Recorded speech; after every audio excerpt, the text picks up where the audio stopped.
timed that very poorly. Good morning. Good morning to you too. And by good morning, I think we mean good 10:38. Same thing. PM. Ladies and gentlemen, welcome to the Sunday Sauce, episode number 17. It's been a while since we've been here. We had some scheduling mishaps, aka I work nights, and this is horrible to schedule. But we're here. We couldn't thank you enough for being here. So to get things started, as always, drink your milk. Drink it. Drink the milk. I don't care if it's expired. Drink it. Don't drink it. No, God. We're about to get sued. So let's start things off. How do you feel about that Aaron Judge contract?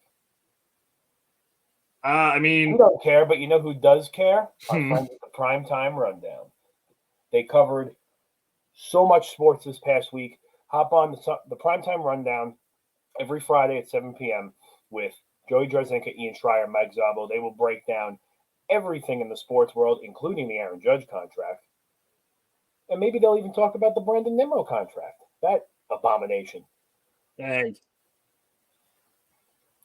I'm just saying. Did you watch Raw this past week? I know who did. We don't talk about wrestling, but you know who talks about wrestling? Our friends at the Essential Wrestling Podcast. Every Tuesday at 5 p.m. This Tuesday, December 13th at 5 p.m. Join our guys, John Smith, John DeConti, and Gary Mahaffey as they cover the entire world of pro wrestling. I wonder how that Hulk Hogan guy's doing. Uh-huh. In all seriousness, He's got money. Aaron contract, Nimmo contract. So says you, an uneducated Yankee fan. I'm just saying. Mm-hmm. Wait, hold on. Hold. Uneducated. Hold on. All right, this is about to turn into the triple play sauce or something. Triple play sauce. You're gonna have to clarify that uneducated. I don't know. I had to call you a name because you said something dumb. I'm just saying. I don't think Brandon Nimmo was worth $20 million. I was thinking like 15. But hey, it's Steve Cohen's dollars, not mine. So whatever he wants to do. That's how I feel about Judge. That's not my money. Yep. Okay, let's talk about the real sport here. Pro badminton. The World Cup. I'd rather talk about badminton. Okay, all seriousness. Lot went down this week. Islanders seem to finally be getting back on track. Rangers, they seem to be doing the same, in your eyes at least. The Devils are starting to come back down to earth. Thank God. And Tage Thompson does not like the Blue Jackets. That man got angry. That man was on a rampage. His official stat line for the night, what was it? I think it was 5 goals. 5 goals and an assist. Only 1 assist? I think so. I think he finished with 6 points. Scrub. Send him to the AHL. 1 Scrub. Considering 4 goals came in the first period. Come on, dude. Yeah, well, 1 assist is not acceptable at the NHL level. You know that. I don't care how many goals you could score. Doesn't matter. Doesn't matter. Yeah, 5 goals, 1 assist. I think he had roughly, I could be underselling it, but it was roughly about 1 million shots. Accurate. Just about. I mean, look, for Tage Thompson is, for lack of better terms, he's making a push for to be a hard finalist. I mean, he is. As of right now, he is. Look, I mean, running 41 points. I mean, 21 goals already. Yep. Not too much going on in the assist department, but enough to put him in the top 10 in points right now. Yep. I mean, this was probably one of the answers Buffalo's been looking for. I would agree there. I mean, you know what? Also, I never realized until I actually watched the highlights from that game how much of a big dude he is. He's a large guy. He is. He's a big boy. Remember, it's funny. He was like unofficially linked to the Islanders at the 2016 draft because his father Brent coaches the Bridgeport Islanders. Mm. And I was like, I don't need this legacy nonsense. I know I was wrong. I was so wrong. Imagine having him right now. I don't even remember who he drafted in the 2016 draft. If I look, I'm probably going to get mad. Tage Thompson is 6'6" off skates, by the way. Jesus Christ. Yeah, he's a large fellow. The unit. Let's take a look at that 2016 NHL draft. Oh God. And see how bad both of us struck out. That's per usual. I think that was Elias Anderson's year. Let's see. First overall pick was Austin Matthews. Let's see. Who's that guy? Never heard of him. Never heard of him. So, let's see. Tage Thompson, obviously, he was originally drafted by the Blues. Let's see. Who did you draft? You took. Where are you? Was that the year we didn't have a pick in the first round? You did not have a pick in this round, I think. You did not. No, you gave it to Arizona. I'm sorry, Arizona gave you the pick, and you gave it to Detroit. We picked, instead of Tage Thompson, we don't need to talk about this. I'm looking it up now. Yeah. Oh, no. Oh, yeah. All right, yeah, we don't talk about that. Ouchie. Kiefer Bellows was the man drafted. I mean, I'm looking at who got taken after him aside from Tage Thompson, and that's really, could have been, whatever. I mean, look, there's not, after Tage Thompson, if you really take a look, there's not a ton of, dare I say, swings and misses. You mean you don't want Brett Howden? I mean, look, no, in all fairness, though, I mean, like, seriously, like, if you went back and redrafted, obviously we know Alex DeBrincat, Jordan Kyrou, they all move up. Yeah. But you're not going to spend a mid-first round pick to reach for a guy like that, unless you have. At least he didn't strike out like the Canucks did. I don't even know who that is. Oli Jolevi? Never heard of him. Probably never will hear of him. I mean, and right after him, Matthew Tkachuk. And, I mean, looking through this draft, I mean, obviously, if you skip to the third round, there's the steal of the draft in there. And you didn't even draft him. Adam Fox, 66th overall in the third round by the Calgary Flames. Oh, yes. Now a one-time Norris winning trophy winner, and will never win it again. Doubtful. What's that? Doubtful. No, he'll probably. I would say at least one more. I mean, I think two is probably more realistic, but definitely one. Yeah, It's funny because guys, in my opinion, and I could be wrong, and I kind of hope I'm wrong, but guys like Adam Fox, guys like, hopefully for me, Noah Dobson, guys like Sergachev, they pick the worst time to be a defenseman. Because they're going to have to rename the Norris the Cale Makar Trophy in a few years. I mean, that kid's going to win 10 Norris trophies. Probably. He's not going to win one this year, but probably. This year, I don't even have him in my top 5, honestly. I mean, I'm very hopeful that Dobson will be a finalist based off the way he's playing this year. I don't think he's going to win it. Yeah. And I'll be honest with you, no hate. I'm not convinced that Fox is going to win it either. I really don't know who's going to win. Oh, this year, there's a couple guys. I mean, if Erik Karlsson keeps playing the way he's playing, he actually has a shot, as weird as that is to say. Is it as weird as it is to say, though, or is it more or less kind of like for the money you're making, you absolutely should be a finalist? Well, yes. He's also not nearly as old as I thought he was. So How old we got that. 32. That's old. But I was thinking 35. No. We knew. I mean, Karlsson only broke into the league in 2011? Maybe 2010. Yeah. Yeah, I mean, don't get me wrong. He's still been around a while, but he hasn't been around like. Listen, my concept of time is all screwed up from 2020. Okay. I still haven't recovered from that. Dahlin's making a case. Dahlin's making a massive case. Okay, yeah, Karlsson debuted in 2009. Okay. Yeah. So he's been around a while, but he's been around a long time. That's why I thought he was so much older than he was. I mean, I don't particularly enjoy bringing this name up, but he's been around about the same time as Tavares. Yeah.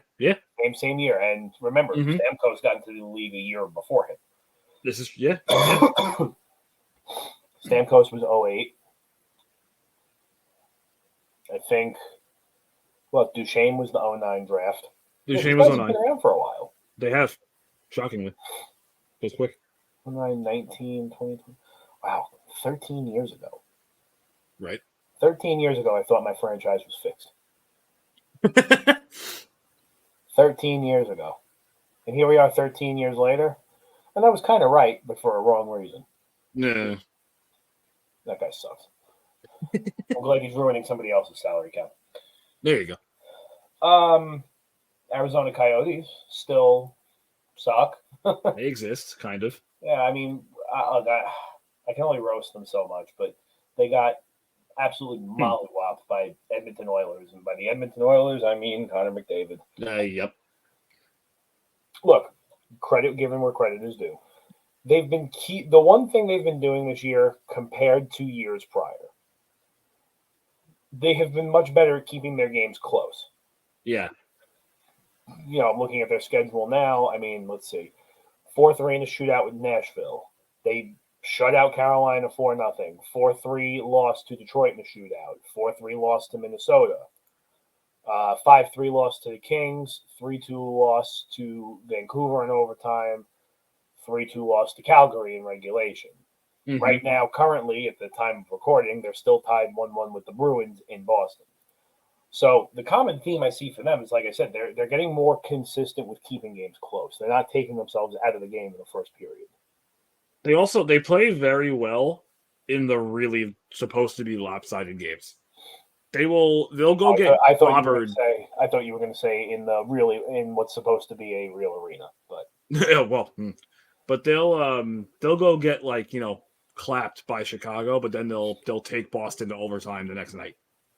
So they play up to their opponents a lot. Yeah, well, I mean, I can use the Islanders as a perfect example. I mean, the one thing about the Islanders recently, this season has been they've been avoiding getting shut out, and Arizona managed to shut them out 2-0.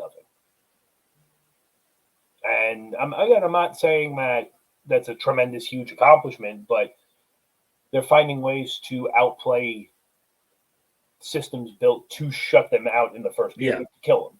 Yeah. I mean, even I believe, if I'm correct, they even kept. Also, side note: Boston just scored. Of course they did. Here I am trying to talk good. I mean, even I guess you could say on a realistic level, you guys already knocked both your Coyote games out of the way for the season. Yep. They kept them close for the most part. I mean, yes, they did. Granted, 4-1. I'm sure if I go look at the box score for it, at least one of those was probably an empty net. You could assume so. It's a safe assumption. Yeah, Ryan Carpenter does not score with goalies in nets. So he's in the minors now. Yeah, exactly. That's what I mean. So it took the goalie having to run away for him to score a goal. Yeah. Yep. Point being, excuse me. Point being is they're finding ways to keep themselves in games. So despite the arena travesty, despite ownership that clearly does not care about their own team and fans, despite living in sand, despite living on the West Coast, what's living on the West Coast? Me. They do. You're disgusting. Actually, you got long hippie hair, so I'm not surprised. I said not me. Oh, I thought you said I thought you said me. No, not me. I mean, who definitely wants to live on the West Coast? Not this guy. Oh, but you know what? Let's talk about him for a minute. Let's do it. Finally nets his first goal. Yeah. It only took 3 weeks of a silent Sunday sauce protest to get him on the board. And a little minor league play. And a little bit of minor league play. But you know what? Realistically, at the same time, minor league play is not always bad for a player. No, it's not. You and I both know that. And it clearly, in my opinion, showed the benefit for him. Mm-hmm. Now, in your opinion, is this the beginning of the Shane Wright era in Seattle, or is that just a kid who scored a goal? I don't know necessarily about the Shane Wright era beginning. I think it's still going to be he's not going to blossom if he were to blossom till next year. This is going to be a very foundational year. So I don't think we're going to see his name pop up on the score sheet too much. But who knows what a little spark of confidence can do. Looking at his stats right now, if I can find them on you. Did they send him down already? Like, he's not even on here. Yeah, he's not even on the score sheet. I don't even know if he's on the team. I think they sent him down again. That would be nuts. Yeah, he's not even on their website. I'm not even kidding. That's wild. I mean, not trying to be funny here, but he can't have more than 10 points. No, I think he has 2. That's what I mean. Like, he can't have. He's really. I gotta go to Hockey Reference. Yeah, I'm gonna have to go look this up. Oh, yeah, he's not on the roster. Go. Kraken loans Shane Wright to Team Canada for the World Juniors. Oh. Ouchies. Oh. Ouch. That answers that. Oh, you know what? That actually makes a lot of sense. Because, okay, it makes a lot of sense. First of all, 1 goal, 1 assist, 2 points. 2 points. 2 penalty minutes. He's at 8 games played. He plays that 9th game. His entry level kicks in. So okay. They probably want him to play and be around the big guys. You know, they want him to be around the club, but not have to kick him in yet. Yeah. I mean, look, between you and I think that team is becoming the Matty Benier show very quickly. Yeah. And I think you and I both took him as our Calder winners. I did not. Who'd you take? Don't just move on. Oh, yeah. Yeah, you took Kravtsov. Next. Let's take a look at that bum stats. It's not his fault. Yeah, okay. He doesn't get playing time for no reason. They keep playing Sammy freaking Blay. You have given Shane Wright such a hard time for having 2 points. Do you want me to read Kravtsov's stat line? Yeah, I know what his stats are. 1 goal, 1 assist, 2 points, +4, 6 penalty minutes. Almost identical to Shane Wright. Listen, you remember my reason for picking him was the guy he was supposed to play on a line with. They're both losers. Okay, sure. I'm just saying. Uh-huh. Who else do we have to roast this week? The New Jersey Devils. I think this was actually it's hard to save that. It's hard to roast the Devils now. I mean, I can roast the Devils because at time of recording we just beat them 6-4. Alexander Romanov killed a man. Actually, you know what? You know what? That's what we're gonna do. To all of our good old Devils fans watching, I am gonna make you watch it again. Let's see. I'll watch it again. I like big hits. I gotta mute it. I don't want to get monetized. No, of course. Shut up. Let's see. Let's make them watch it. Here we go. There you go. Yeah.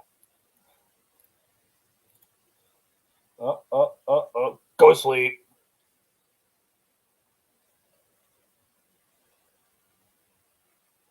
What? Oh. Good night. Good night. Night. Honestly, we could do an hour-long podcast just watching this. And Barickwall. Boom. Oh, God.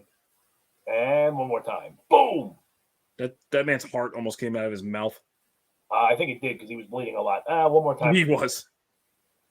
All right. If you didn't catch on to that, I purposely watched it 6 times. 1 for each goal. 1 for each goal. 1 for each goal. In all seriousness, the Devils are on another level. Still holding that first place in the Metro. 21-5-1, 43 points. Falsely crediting themselves for the first team to 20 wins. I'm sure you saw that. I saw it, and I hate it. I don't know if they did that on purpose, but if they did, it was a terrible joke. And if they didn't do it on purpose, their Twitter guy should have been fired almost immediately. I agree. Are we still confident that the Devils are going to choke their way out of the playoffs eventually? I'm not going to say out of the playoffs, but I still really don't think they're going to finish first in the Metro. So you think they'll still make the playoffs? I just think they're going to end up in third. Ouch. That would be a problem for little old me. Because I put 2 Benjamin Franklins on the line that they aren't going to make the playoffs. I respect that. Oh, we've seen the same episode of the same show for the last 5 years. Mm-hmm. They're going to fall out of this eventually. I really think so. The goalie's legs are going to fall off. Dougie Hamilton's face is going to explode. Nico Hischier is going to miss 8 weeks. Probably. And not like he's relevant, but no. Something's going to give. Yeah. And I think looking at their schedule coming up, I mean, let's see. They just played tonight. They got beat. The Rangers on the up and up, playing Monday. Rangers have a chance to get in their way. Dallas. They got Philadelphia coming up. That should be an easy win for them. Florida, Carolina, Florida, Boston, Pittsburgh. That's a hell of a schedule. Oh, they're getting. That's a doozy. They're getting the you know what out of them for the next couple weeks. Florida, Carolina, Florida, Boston, Pittsburgh. Rolling over into 2023, it doesn't get much easier. Carolina on New Year's Day, Detroit, St. Louis, the Rangers again, Carolina again. And then they go to the West Coast. Then they go to the West Coast for a little bit. They should go 3-1 in the Metro. Yeah. Maybe 2-2 because LA just kind of picks and chooses when they want to play. Yep. But then they get Pittsburgh, Vegas, Nashville, Dallas. Jesus. That week is murder right there. They got a good 60 days of just pain. They are going to be suffering until, based off the schedule, probably February. But then guess what? It gets worse again in March. Colorado, Vegas. They get a break with Arizona. Toronto, Washington, Montreal. Carolina, Tampa, Florida, Tampa. They played Tampa 3 times. 3 out of 4? They played Tampa 3 times in 4 days. I've never seen that before. I've never seen that in my life. Minnesota, Buffalo, Ottawa, the Islanders, the Rangers, closing off the season with an easy Chicago game, what should be an easy Winnipeg game, what could be a moderately difficult Pittsburgh game, Columbus, Boston, Buffalo, Washington. That's unreal. They are going to get the wax slapped out of their ears for the next rest of the season. The schedule makers this year had to be on drugs. You're telling me? There's so many there's so many scheduling issues. I'll pull up the Islanders schedule. Let's see. Tonight, we got the Devils tonight. Carolina, Boston, Arizona, Vegas, Colorado, the Rangers, Florida.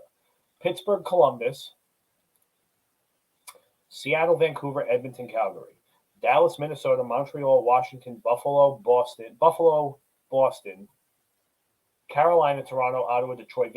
There's no balance in this schedule. Yeah, not at all. Someone just walked into the office one day, dramatically, with a smoke in his hand, just went, grabbed the dart, flung it at the wall. That's who they're playing tonight. Yeah, I mean, I'm sure it's happening with other teams, but I noticed this because it's Dallas. Dallas is in Jersey this coming Tuesday. Typically, they'll do a trip and play, the Devils, the Islanders, and the Rangers. No, they play the Devils, and then they play the Islanders and the Rangers in January. That makes no sense. Makes absolutely no sense. Now, look, you and I both know that it takes one building to have a very bad concert or event schedule, and it throws the entire league off. Yeah. So, with that, thanks, Arizona. You and your rec center hockey rink. Rec center hockey. Actually, Dix Hills and Kaniak are probably nicer. You might be right. Honestly, it's funny. Kaniak ice rink, I don't know why, but the way they built the place with the roof, yeah, it feels like I'm playing in the Garden when I play there. Really? I've never actually been there. Let me see if I can pull up a picture of it. I've only ever played at Newbridge and Bethpage. I've played at Newbridge and I hate it. Newbridge is the worst ice ever. Oh, it's terrible. It's so bad. Here, I'm gonna show you this picture of Kaniag real quick. Okay. When you see the roof, you'll see what I'm talking about. Where it feels like the garden to me. Okay, yeah, 100% right away. You see what I'm talking about? Yep. Like every time I'm like, all right, it's kind of cool, but it's not like super cool. it's it's a little cool. Yeah, I mean, don't get me wrong. The place is, to me, this is probably one of the most beautiful rinks we have on the island. This place is big. It's huge. Yeah. Fun fact: not these boards. Let me see if I can find the picture, or find a better picture, I should say. Here's a good one. See these boards? Yeah. These are the boards from the original Coliseum before the Islanders left. Really? Yes. You know how I know that, and how the first thing I picked up on it was? What? You remember the Islanders were the only team in the league with that stupid LED board ad? Yup. There it is. Yup. There Oh my god. It's funny because now it's just a clear piece of acrylic. It's fun. I actually asked the guy who runs this rink. I asked him. I was like, "Did these boards come from the Coliseum?" He's like, "Yeah, they actually donated them to us because when they moved to Brooklyn, this was supposed to be the practice arena before they got to Eisenhower." Okay. But if you've ever played here, the locker rooms here are about the size of the face-off dot. They're horrible. Oh no, you can't have that. But anyway, moral of my story: you could absolutely see why it has a garden feel to it. Oh yeah, yep. And it always kind of drove me nuts that they hung the flag at dead center ice. Yeah, that's bad. Well, see, I always said that this is the perfect place with you have the little like half moon bleachers here. Yep. The half moon bleachers back here. You should absolutely put a hanging scoreboard. Yeah. Yeah. I mean, come on. This is Nassau County. We have the money to do it. We got so much money. Yeah, we have all the money. Look, if we put a scoreboard in the hockey rink and we didn't fix some of these damn potholes, I think the town would actually. Yeah, true. Okay, speaking of Long Island, we will start this week with the Islanders because we started last week, and by last week I mean 3 weeks ago, with the Rangers. And the Islanders are, for lack of better terms, pissing me off. Currently sitting third in the Metro with some wins and some losses. I don't know exactly what they have right now. I should probably numbers. They have numbers. I think they're like 15-8. Okay, they're 17-11-0, 34 points. The ROW of 17, which is, I don't care what anybody says, still the most underrated stat in the game right now, especially in the Metro. That is probably one of the most important stats. Mm-hmm. Sitting 3 points ahead of the Rangers, tied for third, actually tied for second now with Carolina, still sitting a comfortable, 9 points behind New Jersey. Yeah, they're since the last time we spoke, they've been severely underperforming. They just losing games that they really realistically have no business losing. The fact that they're losing games 7-4 to St. Louis, Nashville I get that Nashville is a hard game for anybody to win, let alone the Islanders, but 4-1 is just unacceptable. Yeah. Losing 3-1 to Philadelphia. Gee, yikes. I mean, now, to their credit, they are winning the games that they really need to win. Mm-hmm. Toronto is a team you need to beat. Mm-hmm. Ottawa is a team you need to beat. Columbus is a team you need to beat. I just said the Islanders lost to the Flyers 3-1. 3 days beforehand, they beat the Flyers 5-2. That's a game you need to win. Again, the Devils. The game.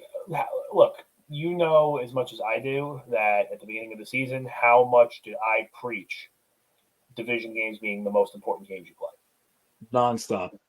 Thank you. Nonstop. 17 wins. I'm pretty sure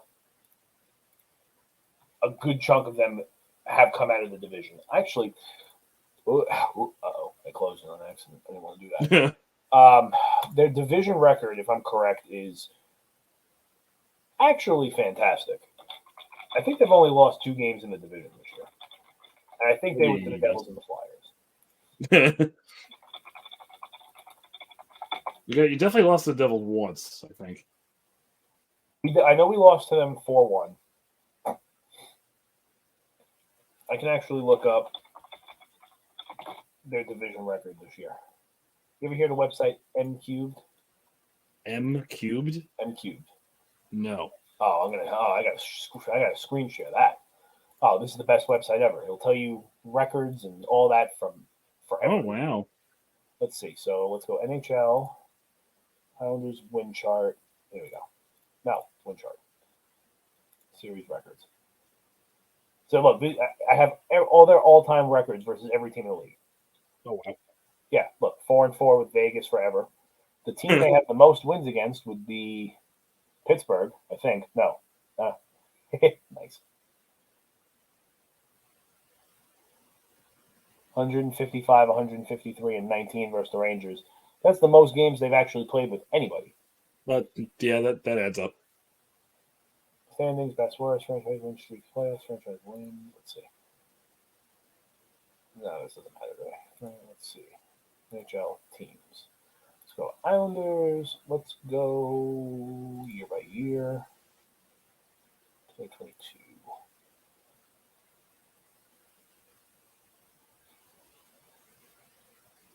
Oh, this is last year's standings. Oh, lame. They don't have 2023 up yet. Lame. All right, how about this? I'll just make life easy. I'm going to go to the Islanders schedule. Just gonna count. I'm just going to do it the lazy way. The lazy way. Let's see. Nope.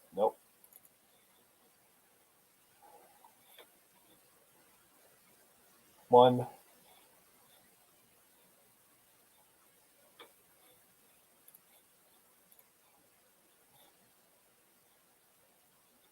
Two.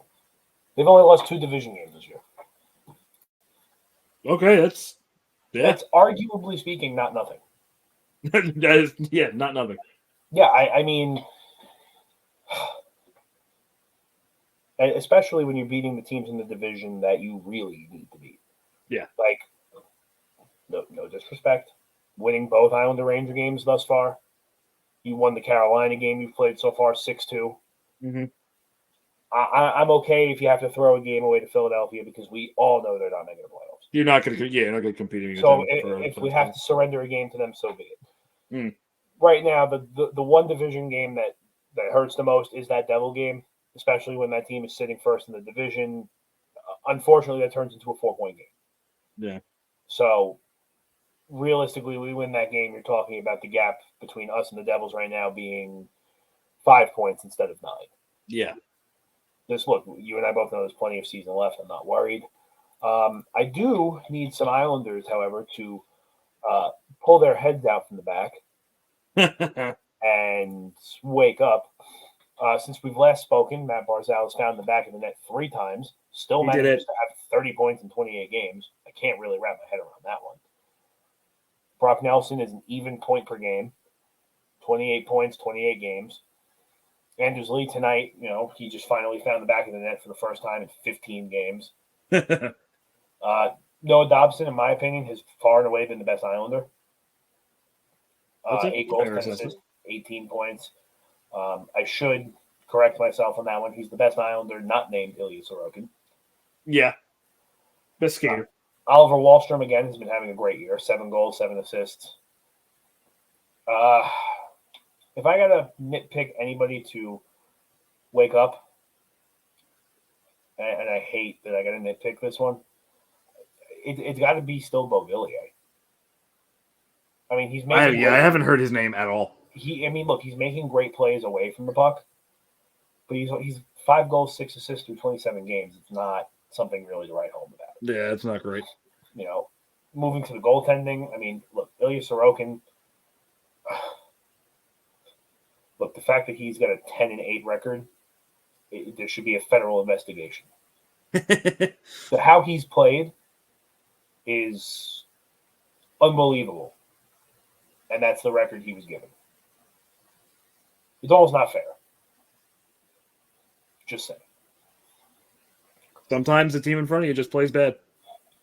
You know, it's sad, though. It's like, it's not even they're playing bad. It's like he'll lose a game, but he'll lose a game like 4-3. Yeah. Yep. Like, they'll score, but the defense will just be terrible. Yeah.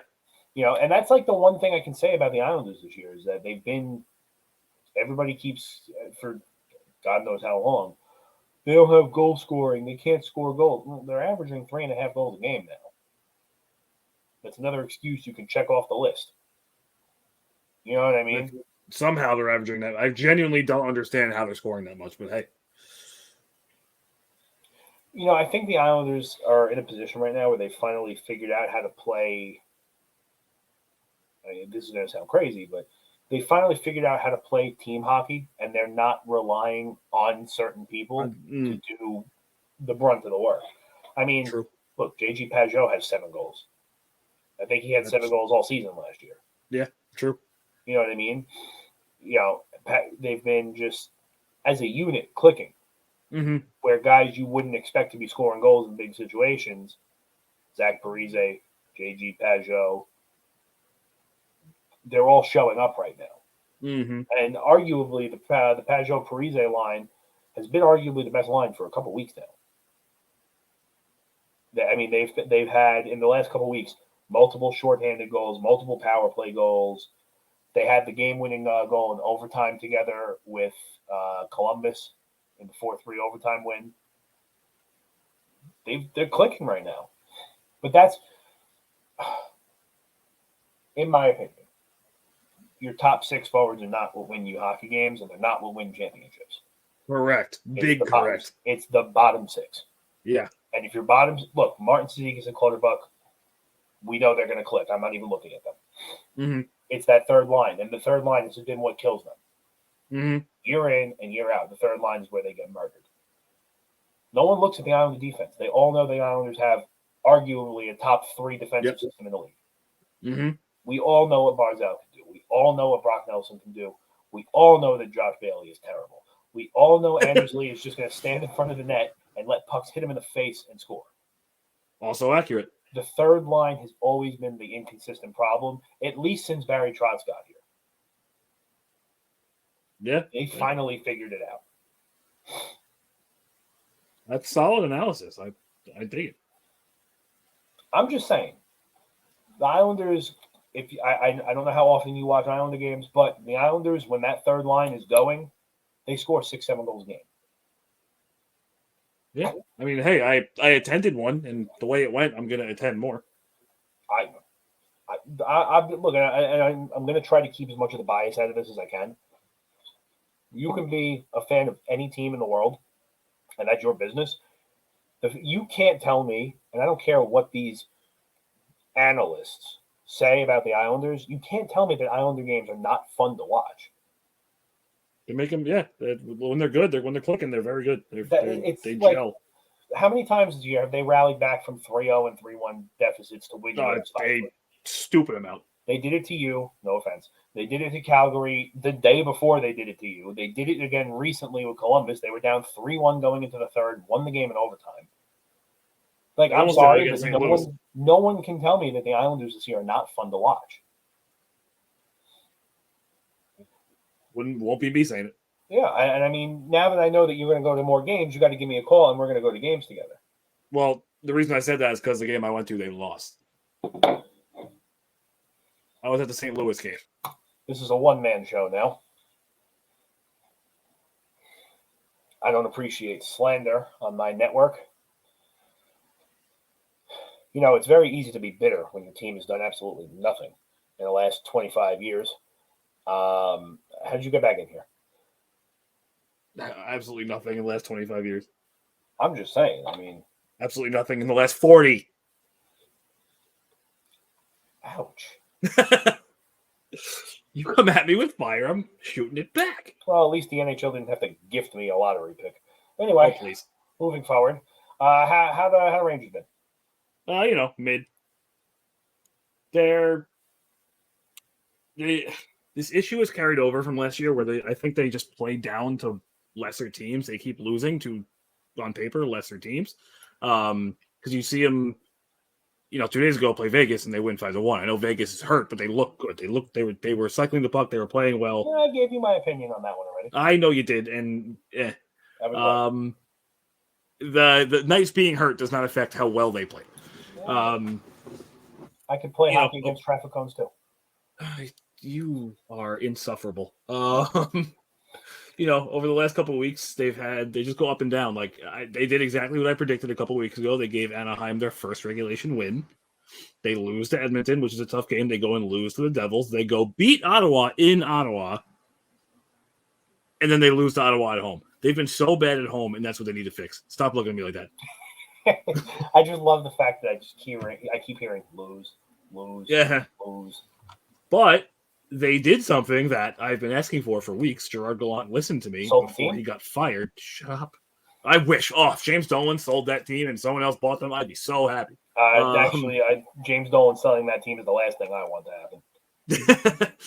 As long as he stays away from them, it's fine. That's why the Knicks are always bad. He actually cares about the Knicks. Don't do that to me. Can you imagine? Yeah, but this sport has salary caps, though. So, that's true. Yeah, there's no, you don't get slapped on the wrist for spending more money. Yeah, exactly. So it wouldn't be as big of a deal. But what they did was they stopped neglecting Capo Caco and Alexis Lafreniere and actually gave them ice time and put them on line one with Mika. What happens 4 periods into that experiment? They have about 10 points between the three of them. Hopefully he doesn't switch that up like he's known to do. They're currently tied with Colorado 1-1. Yeah, 1-1. Really... Just got the notifications. 1-1 with 4 minutes to go or something. Oh yeah, it's on my TV over there. Don't worry. Oh yes. It doesn't help when I put big money on them to win -1.5, but it's fine. It's cool. Don't worry about it.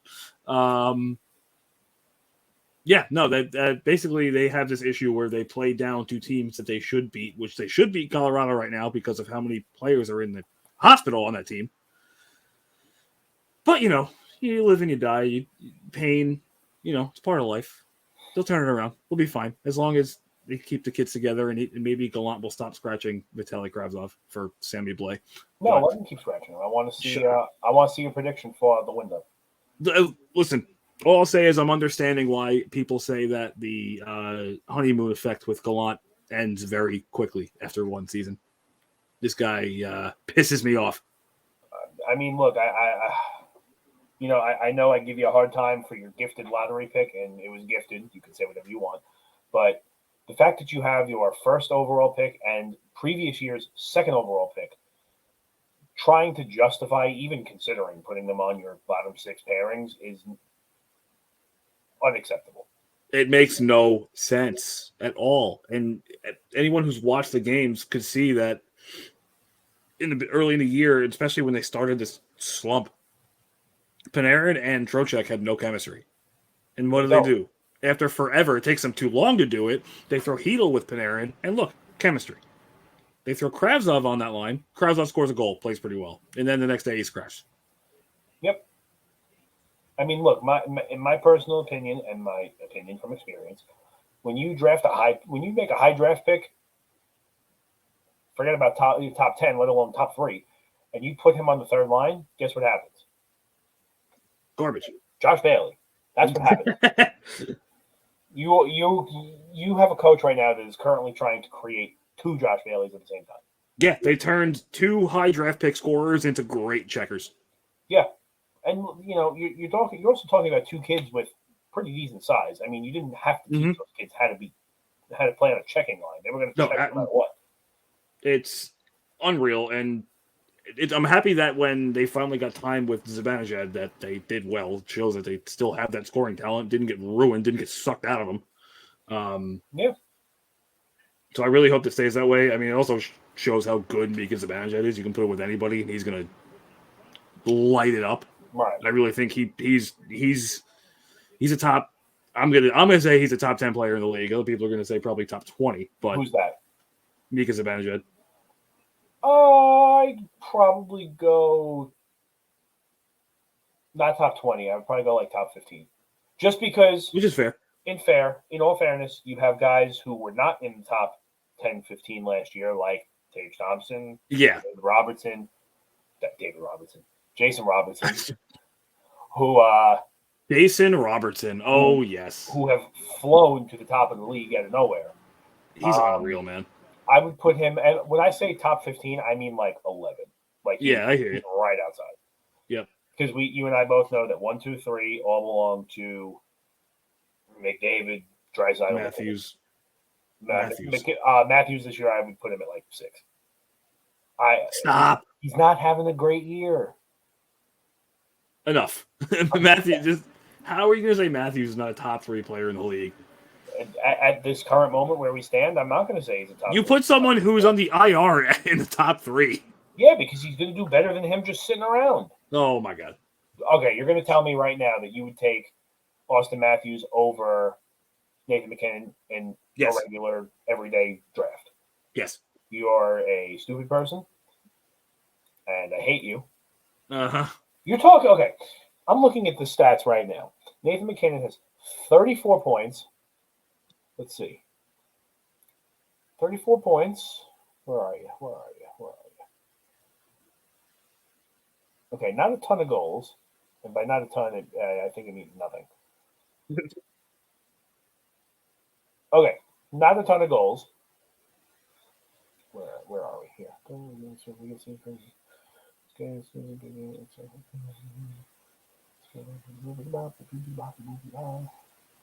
That's a great. I don't know how to work this stupid NHL website. Would you like me to tell you? Shut up. Okay, we're talking about a guy with 34 points, 26 assists. I think that means he has 8 goals. I don't know. I suck at math. Listen to me. In the top 10 for points, there's no Austin Matthews. In the top 10 for goals, there is no Austin Matthews. When there's the top 10 in assists, there is no Austin. Quinn Hughes is in the top 10 for assists. Right. All I'm saying is that he's not having a good year. I'm not saying he's a bad player. I'm just saying he's not having a good year. I still cannot justify taking MacKinnon over Matthews in a draft. I can't do it. I couldn't do it. MacKinnon would be the next guy right after Matthews. I cannot take Nathan MacKinnon over Austin Matthews. Oh, I could do it without losing sleep. Okay, you know what? We're gonna go to. We're gonna see how long. Let's see how wrong you are. Let's see. I'm gonna look up fantasy point rankings right now and see who did better. Talk about fantasy. Yeah, I'm going to look at their points. I'm going to look. You're going to tell. That's what I said in a fantasy draft. It is not what I said. You bum.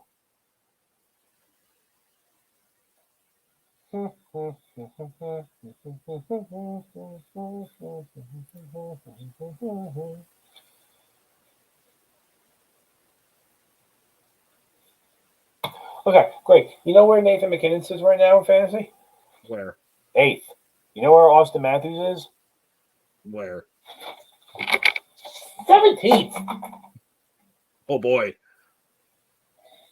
Again, not saying he's a bad player. I'm saying he's not having a good year. Or he's in a slump, whatever you want to call it. He's been in a year-long slump. It's the Leafs, okay?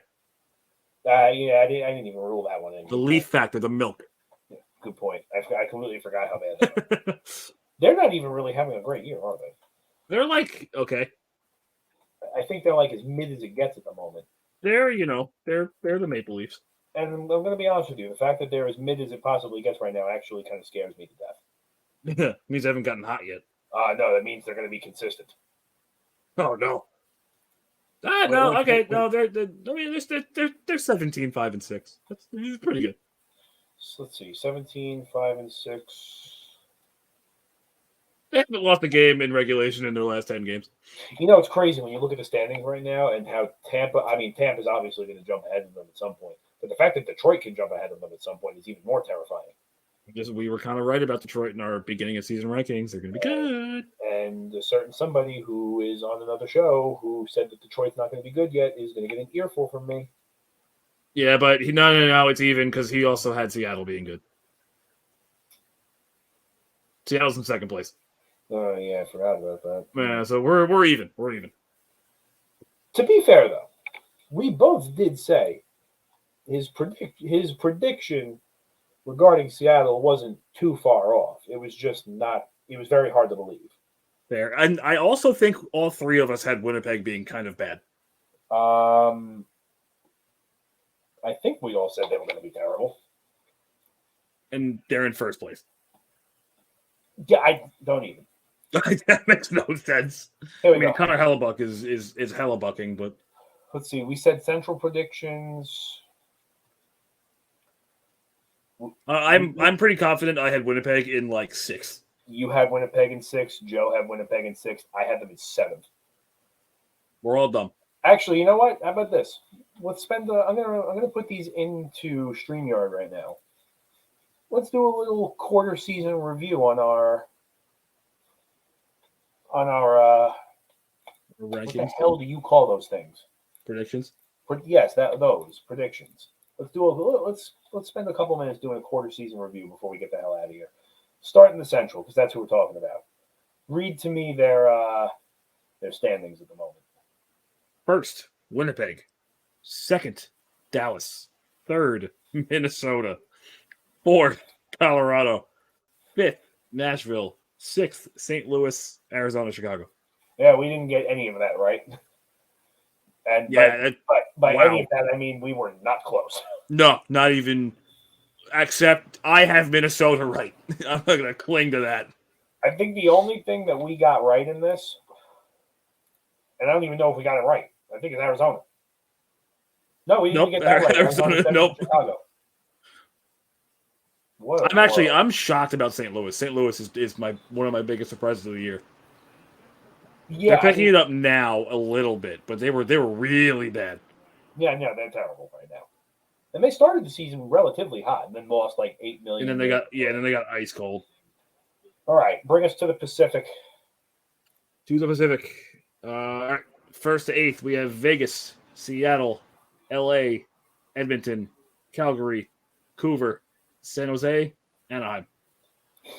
That we might be a little closer on. I have 2 right. You have 1 right. Joe has no right. I got San Jose and LA. You got San Jose. He didn't get any of them.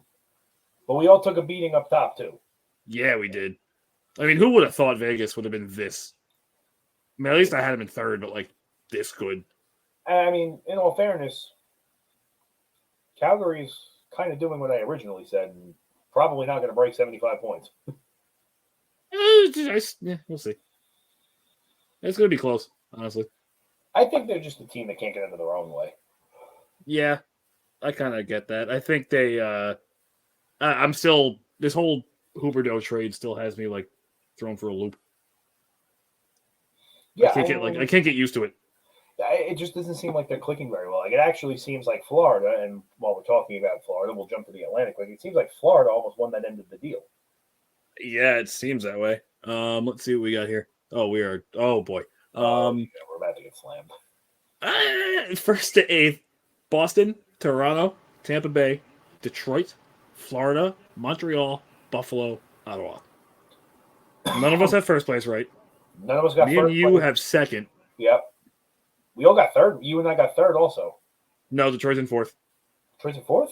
Who's in Yeah, 3rd? Boston, Toronto, Tampa. Tampa's in 3rd. We and you completely pooped the bed with Boston. Which is hilarious too because they really should not be playing the way they're playing. Nope, they had one of the most ridiculous beginnings ever. We're all very wrong with Ottawa.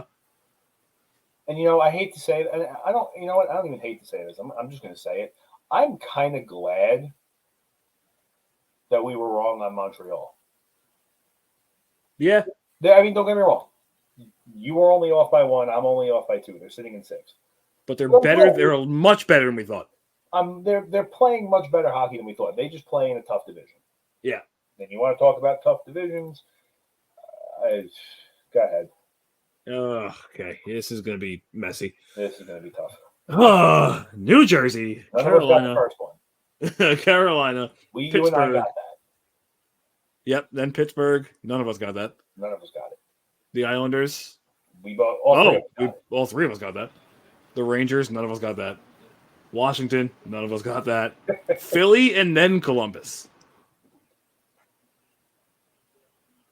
So Which this, will is what change. so this is what I was talking about during the prediction show of the Metro being an absolute wildfire.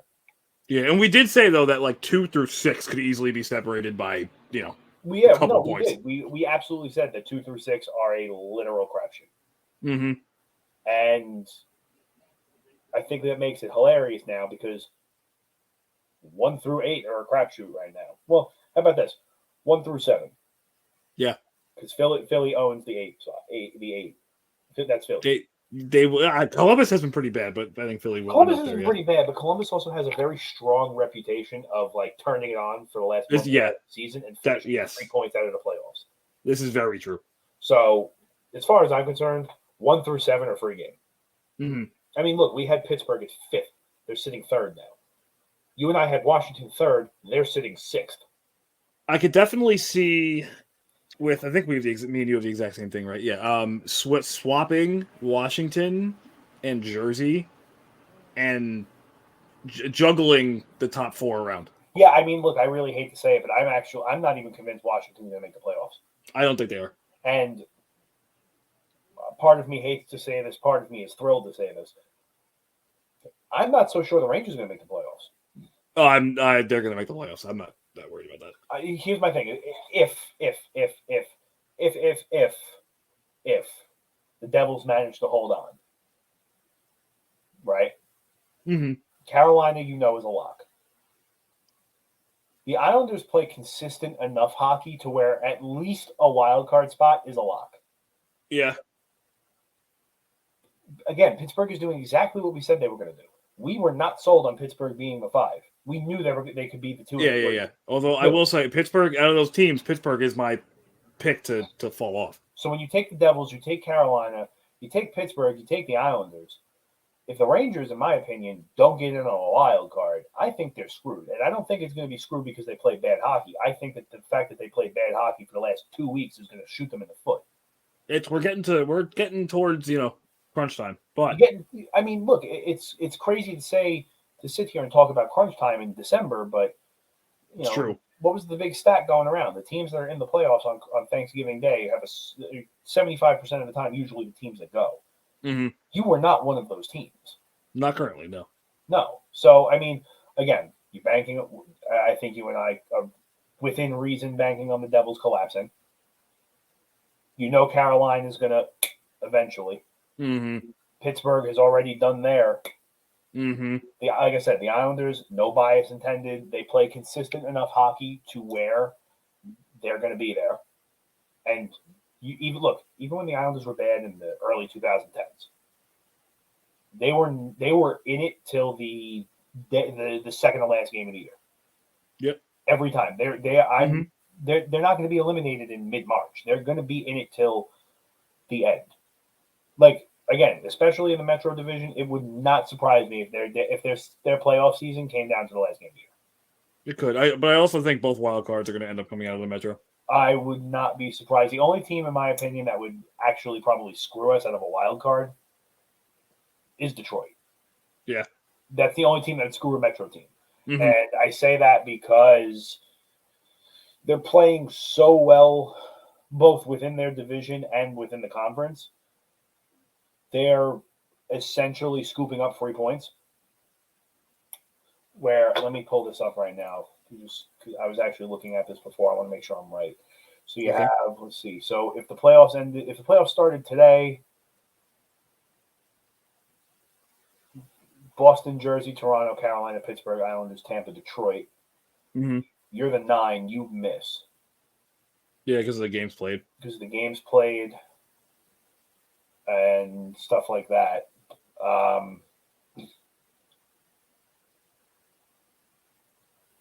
Yeah, I mean, once again, the Rangers are going to shoot out with Colorado again, so this is great. Oh, are they really? They're very nice. I mean, look, like I said, Detroit is the only team that the Metro needs to worry about as far as the wild card goes. Yeah. Florida, I think Florida's either going to make it as a 1, 2, or 3, or they're not making it at all. Yeah, I completely agree. I just I don't know. I just the Calgary and Florida, both they're both so mid to me. I know. There's nothing that stands out about them anymore. I gotta say, honestly, one of my favorite players on the Panthers last year is not a Panther anymore, and that was Mason Marchment. I think he was one of their better, depth players that he really made a big difference on that team. He's He's having a gone. great year in Dallas right now. He's killing it in Dallas. A lot of these teams lost some of these key players. Yeah. I do want to bring up, too, how we brought up Washington before. Look at how good both goalies from Washington are playing right now. Yeah. That left. I know. Vanacek. It's crazy. Vanacek's sitting at what, like $1.2 million, and like literally a 7,000 save percentage. Yep, and Samsonov is playing pretty well. Well, by his standard, I think. Yeah. Or well, I mean, let me rephrase. Not that he's playing well. He's doing exactly what everybody expected him to do. Yeah. Oh my God, 8-2, Artemi Panarin just deked him out of his 933. Yeah. Sorry, I had to react. Artemi Panarin just deked Alexander Georgiev out of his shorts. Nice.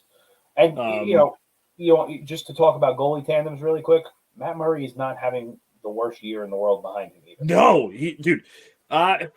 When the Stars played the Maple Leafs on whenever it was, Wednesday, Tuesday, whatever, I expected that to be a shootout. Not for the Leafs to destroy us 4-0. Matt Murray had a 44 save shutout. 6-1, 234 goals against, 932 save. You know how many goals he's let up this year? Tell me. 21. Jesus Christ. You know how many goals Samsonov has let off? How many? 18. Hey. 18 goals. That's it. Now, I don't want to do this, but I'm going to do it anyway. Let's look at Vitek Vanacek's numbers. Ugh.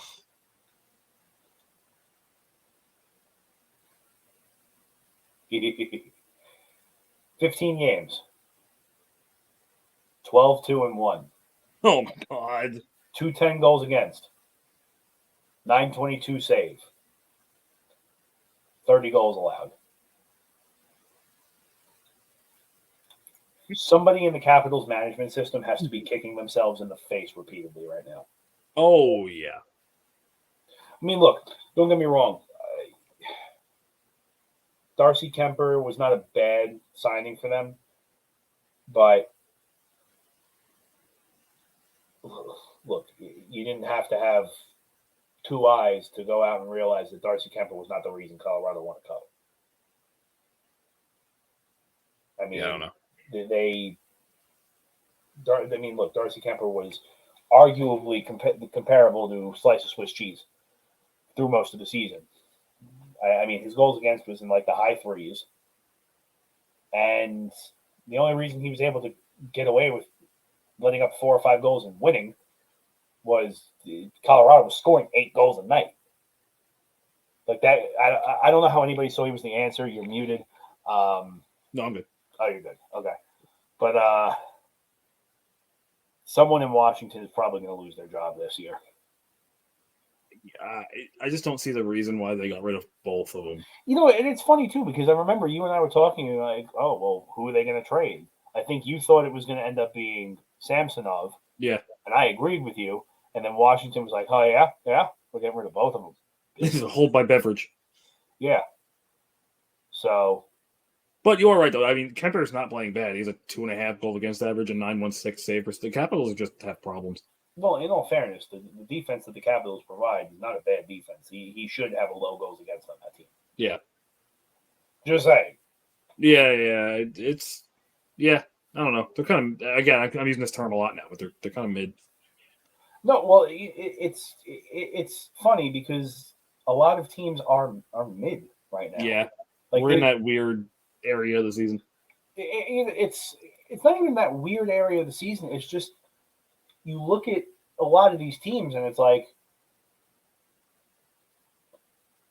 I'm not convinced that Tampa Bay is the same team they have been the last few years. No, I don't think they are. Based off the way that this team has been playing recently, I'm not even convinced Colorado is going to make another deep playoff run. Once they're healthy, as long as they can get healthy, they'll be okay. Like, I think that I'm going to Because you say got to remember, they don't have right now Landeskog, McKinnon, Bowen Byram. They just got Valeri Nichushkin back. Arturi Leikkonen's hurt. I'm going to say this probably about the fourth year in a row, and I'm going to hate myself for saying it. But I think this season, particularly, the stars are aligning for it. This might finally be the year that Edmonton does something in the playoffs. Maybe. Here's my thing. The stars align perfectly for it in the moment. Mm-hmm. If I'm Edmonton, the wild card is where I want to make it right now. You know what I mean? Yeah. Because here's the thing. Right now, you would play, if you're Edmonton, you're probably going to play Vegas. Oh, yikes. Connor McDavid should rip Logan Thompson to shreds. Keyword should. I don't care how good he's playing right now. He should tear him apart. After that, you're looking at either Seattle, LA, Dallas, or Minnesota. Teams that Edmonton rips apart on a regular basis. It's the same thing that scares me, though, about Edmonton every year. Like you said before, your bottom six is what wins you chips. I hate their bottom six. I hate their bottom six, too, but I think Edmonton... But McDavid is that good. I was going to say, the bottom six rule has to be an exception when you're talking about a team like the Oilers. When what we were talking about before, it's December 9th. Connor McDavid already has 52 points. Yeah. Like, you're talking... Okay. I know I'm going to sound a little... I might sound a little crazy, but I also might sound a little bit reasonable because we're talking about Connor McDavid. Okay. Christmas is in 16 days. Oh, God. From time of recording. Oh, my God. It'll be 14 days from time this goes to the air. There is a legitimate chance this kid could have 70 points by Christmas. There's a very legitimate chance. I think it's almost all but guaranteed that he's going to hit 60. I think it's very reasonable to think he's going to have 70. Yeah. And I think it's a mild stretch that he could have 80 before the new year. Yeah, I don't know, something about Edmonton in the playoffs. It depends. It depends on who they run into. Like you said, they run into a team like, I gotta say though, if they run into a team like Dallas or even Winnipeg where they have really strong goaltending, especially let's just say they run into Dallas and Jake Ottinger has a playoff series like he did against the Flames, there's no way the Oilers win that series. No shot. Especially not this year when Dallas's offense is that much better. I think it all comes down to if a team is. And again, it sounds so hard. It sounds so ridiculous that you had Rangers won, I guess. I just got the update. Yes, they won. It sounds so ridiculous to say this, but if a team builds a strong enough game plan to shut down Draisaitl and McDavid, they will win the series. There's nothing left. That's the issue. I don't care who you are, what system you're playing in, what system you're trying to beat. If you can't shut those two down, you cannot beat them. Yeah, if you have the Oilers going against a deep team with a sound team, it's going to take all their manpower to make McDavid and Draisaitl a non-factor. But if they do it, then the Edmonton cannot do a thing. My other point is, we're not talking about Ovechkin, where everybody knows, just stand in the face-off circle, yeah, hit you with a puck, or it's not. I'm trying to think of somebody else. It's not Matt Barzal, where just make him do spins on the along the board, yeah, or you know what I mean. The point I'm making is that it's not as simple as just you're talking about a guy. Ovechkin scores 2 goals a game at will. Mm-hmm. Barzal can dish out 5 assists in a game and not even try. You're talking about Connor McDavid, who puts up 4 points on a regular game basis. Yeah, you're talking about a guy who puts up 4 points a game. You turn on a game and you almost have to guarantee he's getting 2 points. Almost guarantee a goal and 2 assists, or 3 assists, or 2 goals. It's a lock. You know what I mean? Yeah, he's betting the world. Yeah. So it's one of those things where, like I said, I hate to base a game plan around one guy, but if you find a way to shut him down, things get much easier. Yeah. Yep. And it's what's terrifying about him too. I'm going to pull it up really quick.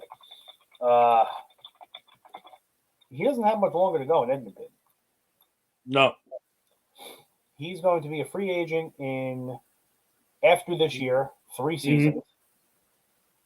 And what's discussed at is he will probably, more than likely, will be in his age 29 year, looking for another boatload of money, and probably sign that contract with 1,000 points before he hits 30. Yeah. I mean, I can't even fathom the amount of money he's going to command. Look, I mean, could you imagine? Now, just think about this for a second. Could you imagine Connor McDavid on like Tampa or Colorado right now? No, don't.